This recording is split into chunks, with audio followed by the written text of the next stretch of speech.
दोस्तों, क्या आपने कभी गौर किया है कि कुछ घरों में ज्यादा संघर्ष के भी सुख शांति और बरकत बनी रहती है, और कुछ घरों में चाहे लाखों कमा जाए फिर भी मन अशांत रहता है, झगड़े खत्म नहीं होते और घर भारी सा लगता है। आज मैं आपको वही रहस्य बताने जा रही हूँ जो हमारी दादी नानी जानती थी, लेकिन हम आधुनिक बनते बनते भूल गए। संध्या का समय था और दिन और रात के बीच का वही क्षण जो केवल सूरज नहीं डूबता बल्कि घर में ऊर्जा भी बदलती है। और इसी समय जलाया गया एक छोटा सा दीपक पूरा भाग्य बदलने की ताकत रखता है। इसी रहस्य को जानने की जिज्ञासा एक दिन नारद जी के मन में जागी। पृथ्वी लोक के भ्रमण के दौरान उन्होंने देखा कि कई घरों में स्त्रियां संध्या होते ही घर के द्वार पर दीपक जलाती हैं। न कोई दिखावा, न कोई मंत्र का शोर, बस श्रद्धा और शांति से एक स्थिर लो। नारद सोच में पड़ गए, आखिर इस छोटे से दीपक में ऐसा क्या है। यही प्रश्न लेकर वो नारायण नारायण का जाप करते हुए सीधे बैकुंठ पहुंचे।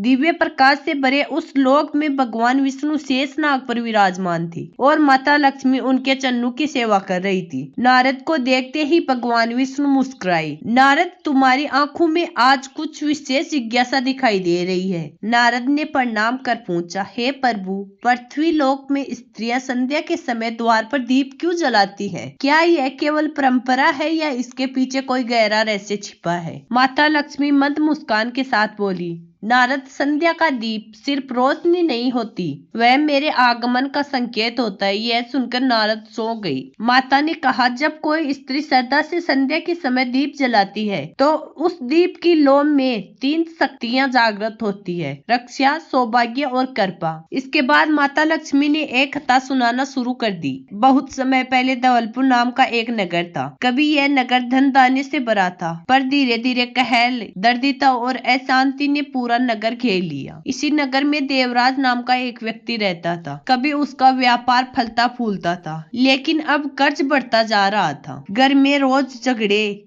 बच्चों के चेहरे पर डर और वातावरण में अजीब सी भारी ऊर्जा। एक शाम देवराज निराश होकर सब कुछ कर लिया, फिर भी किस्मत नहीं बदलती। उसकी पत्नी अनन्या ने शांत स्वर में कहा, भाग्य नहीं बदला जाता, भाग्य बदलने की ऊर्जा बदली जाती है। उसी रात उनके द्वार पर एक वृद्ध महिला आई, चेहरा शांत, आंखों में दिव्य चमक। उन्होंने घर में प्रवेश कर कहा, घर में सब कुछ है पर शांति नहीं, और जहाँ शांति नहीं वहाँ लक्ष्मी नहीं। फिर उन्होंने, क्या यहाँ संध्या का दीप जलता है? देवराज चुप हो गए। वृद्ध बोली, जब सूर्य डूबता है तभी घर में आत्मा जागती है। संध्या का दीप अंधकार और नकारात्मक शक्तियों के विरुद्ध घर का कवच होता है। उन्होंने समझाया, दीपक किस्मत नहीं बदलती, दीपक ऊर्जा बदलता है। ऊर्जा बदलती है तो विचार बदलते हैं, और विचार बदलते हैं तो भाग्य स्वयं बदलता है। अगले दिन अनन्या ने श्रद्धा से घर साफ किया, द्वार पर दीपक जलाया। उस दिन कई महीनों बाद घर में शांति थी, ना झगड़ा, ना तनाव। धीरे धीरे व्यापार में सुधार, पुराने ग्राहक लौट आए, कर्ज चूगने लगा और घर में फिर से हंसी गूंजने लगी। कुछ समय बाद वही वट पुनः आई और अपने वास्तविक रूप में माता लक्ष्मी प्रकट हुई। माता ने कहा, मैं उसी घर में रहती हूँ जहाँ संध्या का दीप जलता है, जहाँ द्वार साफ होता है और जहाँ सम्मान व प्रेम होता है। इसके बाद पूरे धवलपुर में हर संध्या दीपक जलने लगा